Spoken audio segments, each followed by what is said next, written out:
सभी को जय हिंद दोस्तों, आप सभी का हार्दिक स्वागत है जय हिंद रिएक्शंस पे।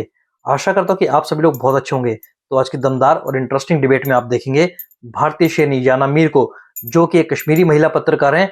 आज वो पाकिस्तान और पाकिस्तानी पत्रकार की बोलती बंद करेंगे। तो ये वीडियो काफी मजेदार होगी, आपको बहुत कुछ जानने को मिलेगा। तो इसे अंत तक देखें और चैनल पे नहीं है तो चैनल को सब्सक्राइब कर दें, ताकि हम आपके लिए लेटेस्ट मजेदार और दमदार डिबेट्स लाते रहें। और ये वीडियो का थर्ड पार्ट है।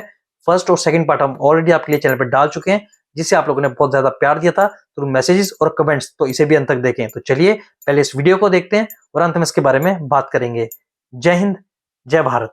इतना सपोर्ट है एंटी टेररिज्म के खिलाफ, आप लोग काम कर, टेररिज्म के खिलाफ पाकिस्तान काम कर रहा है, ये आप कह रहे हो ना। अगर इतना है तो मुझे एक प्रोटेस्ट बता दीजिए जो पाकिस्तान में हुआ, जहां पर नारा ये था कि कश्मीर में 26 टूरिस्ट को किस टेररिस्ट ने मारा और क्यों मारा। ये नारा क्यों नहीं लगाते? क्योंकि वो भी तो टेररिज्म है। जिस दिन आप हमारे लोगों के लिए नारे लगाने लगो, हम भी आपके लोगों के लिए नारे लगाएंगे, तभी तो फिर बढ़ेगा। अगर आप खुद को कह रहे हैं हम प्रेसिडेंट हैं इस कमेटी के उस कमेटी के, तो एज अ प्रेसिडेंट क्या आपने कोई नारा लगाया कि वहां पे बेमौत मारे गए इनोसेंट टूरिस्ट, बेमौत मारे गए? क्यों नहीं लगा? क्योंकि वो हिंदू थे, इसके लिए उनके लिए नारा नहीं लगाया। सुन ले ना, आप सुन ले, रिकॉर्ड चेक कर लें, रिकॉर्ड चेक कर लें।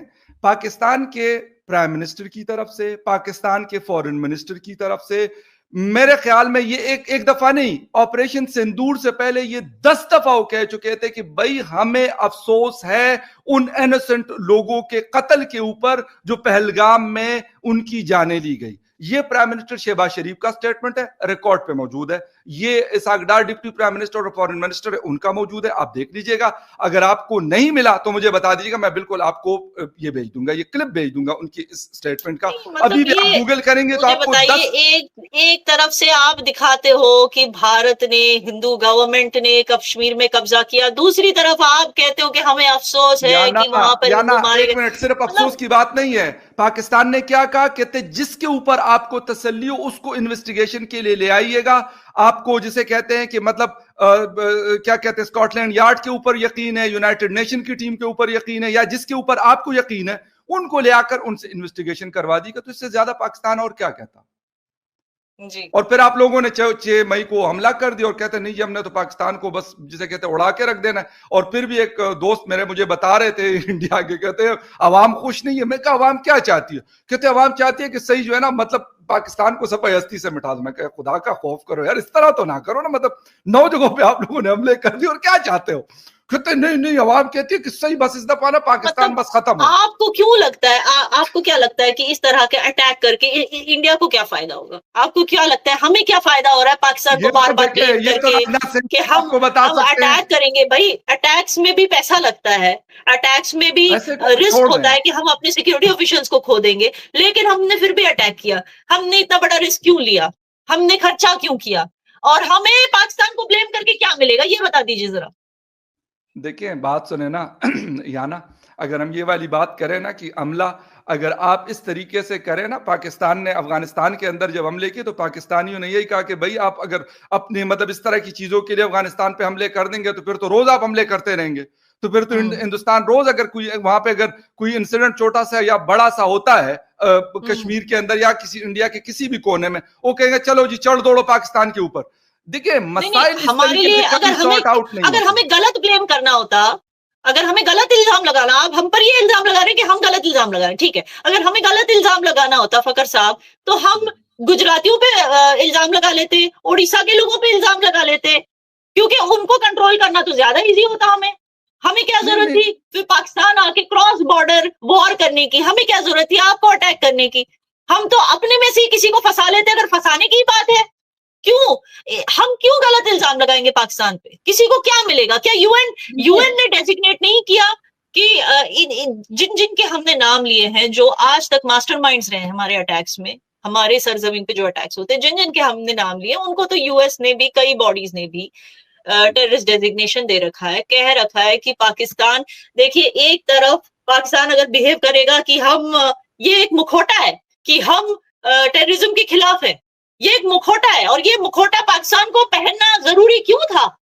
क्योंकि असल में टेररिज्म को इन्फेस्टेशन जो हो रहा है, टेररिज्म का इन्फेस्टेशन भी आप ही के सरजमीन में हो रहा है। आप ही उनको पाल के रखे हो टेररिस्ट को जो इस तरह की। और टेररिस्ट कौन है? Who is a terrorist? मैं यही आपको समझाने की कोशिश कर रही हूँ। वही है जिसके अंदर इतनी नफरत है किसी के खिलाफ कि वो गन उठाने को तैयार हो जाता है और उसकी सरजमीन पे जाके इवन मासूमों को मारने के लिए तैयार हो जाता है।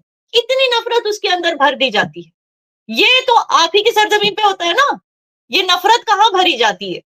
क्या वो इंडिया के अंदर आने के बाद ये नफरत उसके अंदर आती है? नहीं, अभी उसने इंडिया में कदम भी नहीं रखा होता है, तभी से नफरत की बीज उसके अंदर बोए जाते हैं। तो मैं उसी नफरत की बात कर रही हूँ कि वो कब खत्म होगा। आप बाकी सब छोड़िए, ये फिगर्स वो फिगर्स, मुखौटा of being president of anti terrorist organisation सब छोड़। आप बताइए कि नैरेटिव में जो नफरत भरा है वो नैरेटिव कब खत्म होगा? इतना बता दीजिए जो हमें नजर आता है। आपने ये शो भी रखा है उसी नैरेटिव के ऊपर। यमन या कोई इराक या कोई सीरिया तोड़ी है। Pakistan is not Syria, Pakistan is not Afghanistan के उसके ऊपर सारी दुनिया की सैंक्शन है, हमारे ऊपर क्यों नहीं लगी? हम FATF के ग्रे लिस्ट में थे, हम उस ग्रे लिस्ट से निकले, क्यों निकले? मतलब क्या पाकिस्तान ने कोई वहां पे जाके $2-3 मिलियन दिए उन लोगों को कि इसलिए पाकिस्तान ग्रे लिस्ट से निकला? देखिए, अगर बात करें तो फैक्ट पे के ऊपर करेंगे ना। मैं तो कहता हूं पाकिस्तानी कहेंगे अच्छा जी आज चढ़ दौड़ो। हमारे यहाँ पाकिस्तान में उस तरह के भी लाल टोपी वाला बंदर क्या कहता है जी, लाल किले पे हमारा झंडा होगा। तो क्या होगा? उसके कहने से लाल किले पे झंडा खड़ा हो जाएगा पाकिस्तान का या किसी और का? लेकिन उसके फॉलोअर्स कितने हैं? उसके कितने फॉलोअर्स हैं? कितने फॉलोअर्स? उसको लाल टोपी को हमने बैन कर रखा है अपनी कंट्री में। आपने बैन किया के अंदर, आपने बैन किया उसके सोशल मीडिया को पाकिस्तान में। मैं यही कहता हूँ ना कि यही दोनों तरफ नहीं होता ना, यही दोनों तरफ नहीं होता। बात है ना, यही बात है। ऐसी मैं भी कह रही हूँ, नफरत फैलाने वाले को बैन क्यों नहीं करते? बेचारी आरजू का शो बैन हो गया, बेचारी आरजू का शो बैन हो गया हमारी कंट्री में। लेकिन आप जो बेचारी बैलेंस बोलती थी तो क्यों किया? हमारे वालों ने तो नहीं किया, आप वालों ने किया ना। क्योंकि हम कहीं से भी नहीं चाहते थे कि कहीं से भी कोई भी नफरत आए कंट्री में। नहीं तो यहाँ से कौन सी नफरत आ रही थी? खुल्लम खुल्ला लाल टोपी की आपने बात की, लाल टोपी का खुल्लम खुल्ला अकाउंट चलता रहता है पाकिस्तान में, खुल्लम खुल्ला नफरत फैलाता रहता है। लाल टोपी वाले को देखिए, लाल टोपी वाला जो बंदर है ना, उसको यहाँ पे भी कोई, मैंने कहा 24 करोड़ जनता में से उसको कितने, उसको लोग गालियां दे रहे हो, तो यकीन करें लिटरली गालियां दे रहे हो। 24 करोड़ में से एक बंदा भी अगर उसकी बातों में आ गया वो गन उठा लेगा। तो फिर तो और इंडिया में भी 3 बंदे काफी है। 26 को मारने के लिए 2 कंट्रीज में वॉर करने के लिए 3 बंदे काफी थे। अच्छा, छोटी सी बात, 140 करोड़ जनता रहती है हिंदुस्तान की, दुनिया की सबसे बड़ी पॉपुलेशन है। इसका मतलब यह कि अगर वहां पे एक हेट मोंगर है 140 करोड़ में से, मैं बाकियों को छोड़ देता हूं, मैं एक उसके पीछे लग जाता हूं। उसके फॉलोअर्स कितने हैं बाय द वे? सुने मेरी बात। एक हेट मोंगर लाल टोपी के फॉलोअर्स कितने हैं बताइए जरा? कितने आप बताओ? मैं तो उसको देखता नहीं, मैं तो उसके क्लिप के अलावा मैंने कभी नहीं देखा कि उसका यूट्यूब चैनल जरा जाकर देखो, बताओ, क्योंकि हमारे यहाँ बैंड में नहीं देख सकती। जरा जाके देखो, बताओ उसके इतने हजारों लाखों में फॉलोअर्स हैं। तो अगर और उसकी जो नफरत भरी बातें वो सारे सुनते हैं वकर साहब। और उसके जैसे लाल टोपी तो एक है, लाल टोपी जैसे कितने हैं आपके इन्फ्लुएंसर्स जो हर बार यही झूठ फैलाते रहते हैं कि कश्मीर में जो तशद्दुद हो रहा है वो भारत की वजह से हुआ। पॉइंट बहुत अच्छा पॉइंट आपने किया। मैंने कहा 140 करोड़ में से अगर 5, 10, 20, 50, 100 लोग ऐसे होंगे जो गलत बात करते हैं, जो झूठ बोलते हैं, मैं क्या 140 करोड़ जनता को कहूंगा कि 140 करोड़ की जनता उसके पीछे तो हम भी कौन सा 140 करोड़ जनता की बात कर रहे हैं? हम तो उनके साथ ट्रेड करने की बात कर रहे हैं, जनता के साथ। हम यही इन्फ्लुएंसर्स की बात कर रहे हैं जो गवर्नमेंट लेवल से अच्छे से एसोसिएटेड हैं और लोगों को इन्फ्लुएंस करने की। आम आदमी में से कौन, उसके अंदर जो पूरी आवाम है उसमें से कौन उनकी बातों से इन्फ्लुएंस होता है, नहीं होता, इस पे हम कोई कंट्रोल नहीं कर सकते। तो ऐसे लोगों को ही बैन कर देना चाहिए ना, क्यों नहीं करते? वही तो मेरा सवाल है। मेरी बात सुने ना। नहीं, मैं तब सुनूंगी जब आपकी कंट्री लाल टोपी को बैन करेगी आपकी कंट्री के अंदर।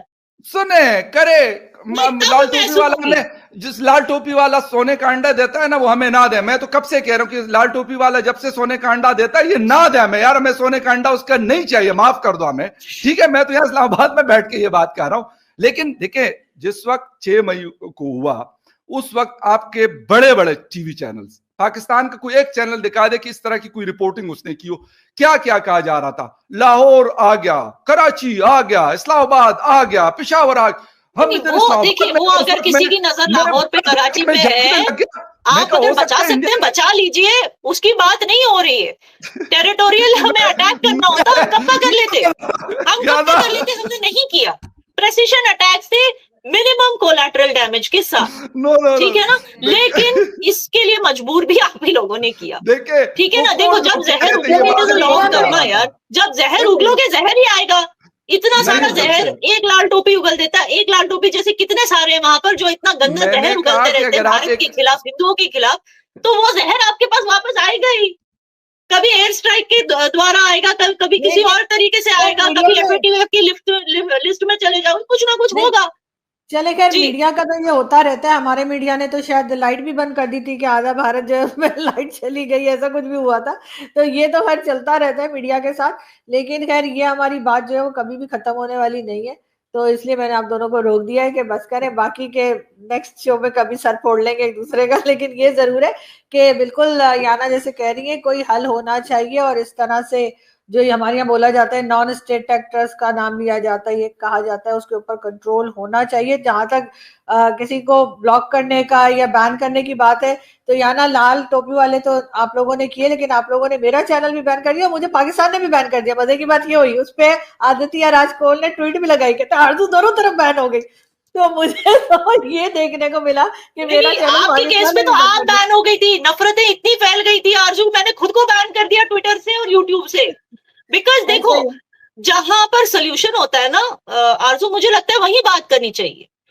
बिना बात की बात करो जब, जिससे लोग और चिढ़ रहे हैं और छेड़े जा रहे हैं, मुझे नहीं लगता कि और वहां पे बात करना, तो मुझे लगता है ब्रेक लेना जरूरी था, क्योंकि इतने बुरे हालात थे ना आरजू सबके लिए, हर किसी के लिए, कि ये होना ही था। लेकिन अब मुझे खुशी है कि लोग जिस तरह से Sofia Qureshi was heading that operation, जिस तरीके से मुसलमान अपनी इज्जत वापस पाने लगा है भारत में, जिस तरह से चीजें अभी लाइक लोग सब कुछ भुलाकर आगे बढ़ना चाहते हैं। जैसे अभी आप देखो सोनू निगम का शो भी हुआ था, गवर्नमेंट कोशिशें कर रही है फिर से कश्मीर में जो है टूरिज्म वापस लाया जाए किसी ना किसी तरह।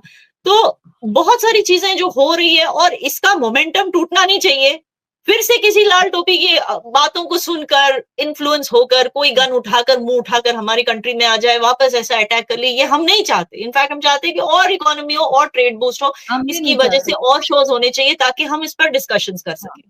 बिल्कुल ऐसा ही, हम भी नहीं चाहते, हम भी अमन चाहते हैं, हमारी भी यही ख्वाहिश है, यही दुआ है कि अब कभी इस किस्म का कोई वाकया ना हो, इस किस्म का कोई अटैक ना हो, सब लोग आराम सुकून से रहें और अपने अपने काम पे, अपने अपने घर चलाने पे या मुल्क चलाने पर ही फोकस करें और नफरतें कम करें। हम इसी में भलाई, इसलिए कि लड़ भड़ के कोई फायदा तो है नहीं। थैंक यू सो मच आप दोनों का कि आपने आज ज्वाइन किया, बहुत अच्छा लगा। याना आप फिर गायब मत होइएगा, आप नजर आती ही रहा करें, लोग आपको सुनना और देखना चाहते हैं। थैंक यू सो मच फकर, बहुत शुक्रिया। ओके दोस्तों, इन पाकिस्तानियों को एक बात समझ में आ जानी चाहिए कि सिर्फ कंडेम करने से चीजें ठीक नहीं हो जाती। बेशक शहबाज शरीफ ने हमले को कंडेम किया हो, पर अंदर से हम जानते हैं कि पाकिस्तान की मंशा क्या थी। और बहुत सारे पाकिस्तानी भी सोशल मीडिया पे इसको लेके मजाक उड़ा रहे थे जब पहलगाम में सिर्फ हिंदुओं के ऊपर हमला किया गया। हम पाकिस्तान की मंशा बहुत अच्छे से जानते हैं। और फकर, मैं तुमसे कहना चाहूंगा कि पाकिस्तान अगली बार भारत पे हमला करके तो देखे, तुम्हें समझ में आ जाएगा भारत की ताकत क्या है। वैसे भी पाकिस्तान की हमेशा से यही पॉलिसी रही है कि भारत को 1000 पीसेस में कट करना है और जख्म देने हैं। और तुम्हें मैं जवाब देता हूँ, डिफरेंस यहीं से समझ में आ जाता है कि भारत में एक भी ऐसा आतंकवादी ग्रुप या कोई ऑर्गेनाइजेशन नहीं है जो आतंकवाद को सपोर्ट करती हो या जिसको भारत सरकार की बैकिंग मिली हो। पर तुम्हारे यहाँ पे 139 ऐसी ऑर्गेनाइजेशंस हैं जिसको यूएन ने भी टेररिस्ट ऑर्गेनाइजेशन घोषित किया हुआ है। पर क्या तुम्हारी सरकार कोई कदम उठाती है? कदम उठाना तो दूर, तुम्हारी सरकार उल्टा उसे बैकअप देती है। और तुम्हारी स्टैब्लिशमेंट और फौज इतनी नापाक और बुज़दिल है कि आरजू काज़मी का चैनल ना सिर्फ भारत में बैन हुआ था, बल्कि आरजू काज़मी जो सच बोलती है उसका चैनल खुद पाकिस्तानी स्टैब्लिशमेंट ने पाकिस्तान में भी बैन कर दिया था, क्योंकि तुम्हारे पाकिस्तान में सच सुनने की हिम्मत नहीं है। दोस्तों, आशा करता हूँ कि वीडियो को आपने अंत तक देखा होगा और जिस तरीके से याना मीर ने पाकिस्तानी पत्रकार और पूरे पाकिस्तान को जवाब दिया, आपको काफी पसंद आएगा। वीडियो अगर आपको अच्छी लगी है तो इसे लाइक और शेयर जरूर करें और अपने विचार हमें कमेंट सेक्शन में लिखकर जरूर बताएं। और एक बार फिर चैनल पे नए हैं तो चैनल को सब्सक्राइब कर दें। जय हिंद, जय भारत।